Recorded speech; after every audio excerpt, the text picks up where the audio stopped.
নমস্কার বন্ধুরা, গোপালের হেসেলে আপনাদের সবাইকে স্বাগত।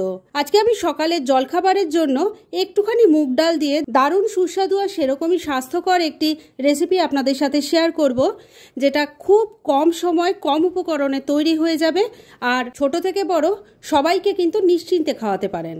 তাই চলুন আর একটু সময় নষ্ট না করে রান্নাটা করে ফেলি। আজকে অত্যন্ত সুস্বাদু ও স্বাস্থ্যকর একটি জলখাবারের রেসিপি আপনাদের সাথে শেয়ার করব। সেজন্য আমি এখানে মুগ ডাল নিয়েছি। এখানে প্রায় 2 কাপ পরিমাণ মুগ ডাল আছে আর এটা সারা রাত জলে ভেজানো ছিল। এবার মুগ ডালটা বেটে নেব, সেজন্য মিক্সির জারটা নিয়ে নিয়েছি। এর মধ্যে পুরো ডালটা ঢেলে দিচ্ছি। সমস্ত ডালটা জারের মধ্যে ঢেলে দিয়েছি। এবার এটা বেটে নেব, সেজন্য এর মধ্যে আমি 2 চামচের মতো জল দিচ্ছি। খুব বেশি জল দিলে কিন্তু রান্নাটা করতে অসুবিধা হবে। এবার এটাকে বেটে নেব। আর এটা কিন্তু মিহি পেস্ট করার কোনো দরকার নেই, একটু দানা দানা মতো থাকলে কিন্তু এটা খেতে বেশি ভালো হবে। তাই সেরকম ভাবে বেটে নিয়ে ফিরে আসছি। ডালটা বেটে নিয়ে একটা বড় বাটিতে ঢেলে দিয়েছি। দেখুন ডালটা কিন্তু একটু দানা দানা মতো বেটেছি, একবারে স্মুথ পেস্ট করিনি। এবার এটাকে হাত দিয়ে খুব ভালো করে ফেটিয়ে নিতে হবে। এইভাবে ফেটিয়ে নিলে ডালটাও ফ্লাফি হয়ে যাবে আর ডালটার কালার চেঞ্জ হয়ে যাবে, অনেক হালকা হয়ে যাবে। 3-4 মিনিট সময় নিয়ে ডালটাকে খুব ভালো করে ফেটিয়ে নিয়েছি। ডালটা দেখুন এখন অনেকটা ফুলে উঠেছে আর ডালের কালারটা একদম চেঞ্জ হয়ে গেছে। এবার এর মধ্যে আমি এক এক করে কিছু জিনিস দেব। প্রথমেই দিয়ে দেব একটু জোয়ান, 2 হাতে ক্রাশ করে এই জোয়ানটা এর মধ্যে দিয়ে দিলাম। এর সাথে একটু হিং দিয়ে দিলাম। ভালো করে মিশিয়ে নিচ্ছি। বন্ধুরা, আপনারা আমার রেসিপি দেখার সাথে সাথে আমার ফেসবুক পেজ গোপালের হেসেল, তাতেও ভিজিট করতে পারেন। ডেসক্রিপশন বক্সে লিংক দেওয়া আছে। জোয়ান আর হিংটা ভালো করে মিশিয়ে নিয়েছি। এবার এর মধ্যে দিয়ে দিচ্ছি 1 চামচ চিলি ফ্লেক্স, সামান্য একটু হলুদের গুঁড়ো দিয়ে দিলাম কালারটা ভালো হওয়ার জন্য। এবার এটাকে আরও ফ্লাফি বানানোর জন্য এর মধ্যে দিয়ে দিচ্ছি ছোট চামচের 1 চামচ বেকিং পাউডার, স্বাদ মতো নুন দিয়ে দিলাম। আমি এখানে বেকিং পাউডার ইউজ করলাম, তবে আপনারা কিন্তু চাইলে এখানে বেকিং সোডা বা ইনোর ব্যবহার করতে পারেন। তবে বেকিং সোডা যদি দেন তাহলে সেটাকে অ্যাক্টিভেট করার জন্য তার মধ্যে কিন্তু একটু লেবুর রস দিয়ে দিতে হবে। ভালো করে মিশিয়ে নিচ্ছি। সবকিছু খুব ভালো করে মেশানো হয়ে গেছে। এবার এই বাটিটাকে আমি কিছুক্ষণের জন্য এক সাইডে রেখে দিচ্ছি আর নেক্সট স্টেপের দিকে এগোচ্ছি। এবার জলখাবারটা তৈরি করব, সেজন্য একটা প্যান গরম করে তার মধ্যে একটু অয়েল ব্রাশ করে দিয়েছি। এবার মুগ ডালের যে ব্যাটারটা তৈরি করে রাখলাম সেখান থেকে হাতায় করে দিয়ে দিচ্ছি। একটু ছড়িয়ে দিচ্ছি। সাইজটা কেমন আপনারা ছোট বড় করতে চান সেটা নিজেদের ইচ্ছে মতো আপনারা করে নিতে পারেন। আমি মিডিয়াম সাইজের তৈরি করছি, তাই 2 হাতা মতো ব্যাটার দিয়ে একটু ছড়িয়ে দিয়েছি। এবার ফ্লেমটাকে লো আর মিডিয়ামের মাঝামাঝি রেখে ঢাকা দিয়ে 2-3 মিনিট রান্না করে নিচ্ছি। মিনিট 2 রান্নাটা করে নিয়েছি। এবার ঢাকা তুলছি।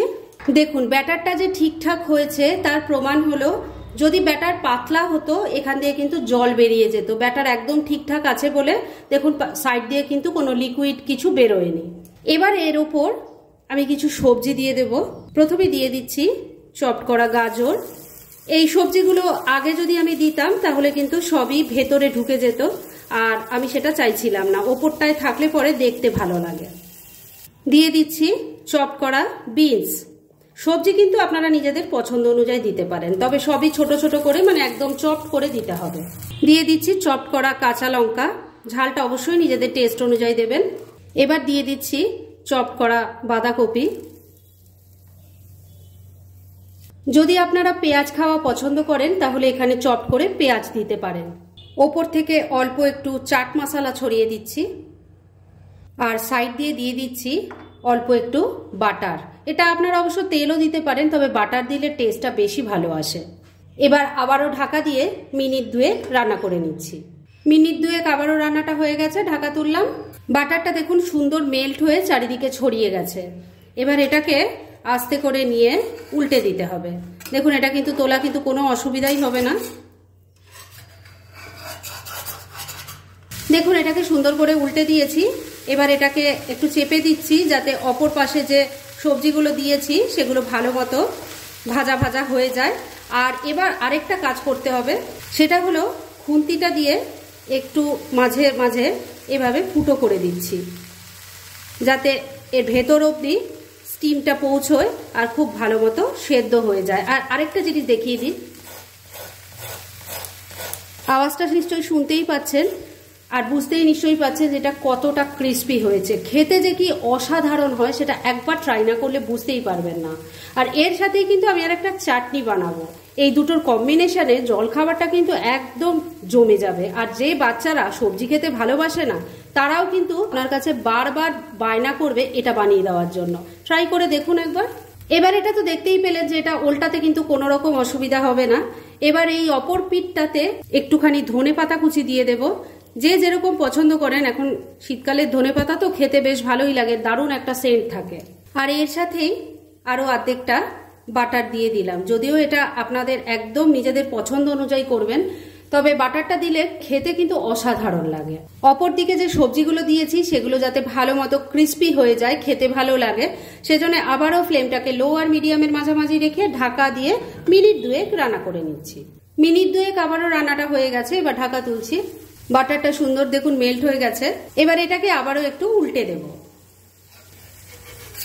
দেখুন একটা কিন্তু খুব সুন্দরভাবে রেডি হয়ে গেছে। সবজিগুলো দেখুন খুব সুন্দরভাবে ভাজা ভাজা হয়ে গেছে, দারুণ ক্রিস্পি হয়ে গেছে। এটা আমি মুখে বললে আপনারা বুঝতে পারবেন না, তাই একবার আপনাদের ট্রাই করতেই হবে। আর খুব ইজি এটা বানানো, দেখতেই পেলেন জিনিসপত্র এমন কিছুই লাগে না। যে কোনো দিন কিন্তু আপনারা চাইলে বাড়িতে বানিয়ে ফেলতে পারেন। এবার এটা কিন্তু পরিবেশনের জন্য একদম রেডি।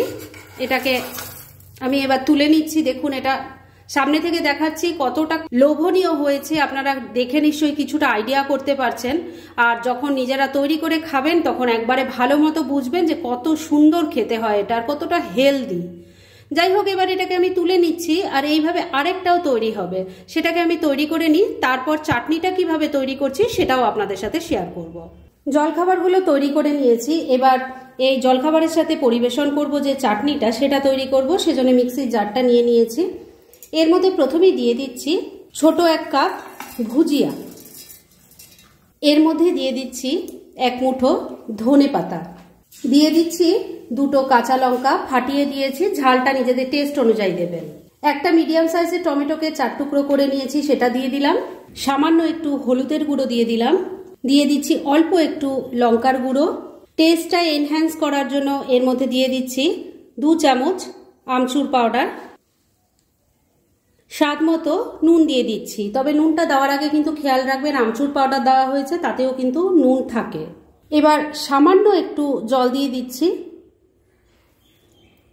এবার এটা বেটে নিয়ে একটা মিহি পেস্ট তৈরি করে ফিরে আসছি। চাটনিটা দেখুন তৈরি হয়ে গেছে। এবার তাহলে জলখাবার আর চাটনি দুটো একসাথে সার্ভ করে আমি আপনাদের দেখাচ্ছি। ফ্রেন্ডস, আমার আজকের এই মুগ ডাল দিয়ে দারুণ সুস্বাদু এবং স্বাস্থ্যকর জলখাবার রেডি হয়ে গেছে এবং আমি সার্ভ করে দিয়েছি।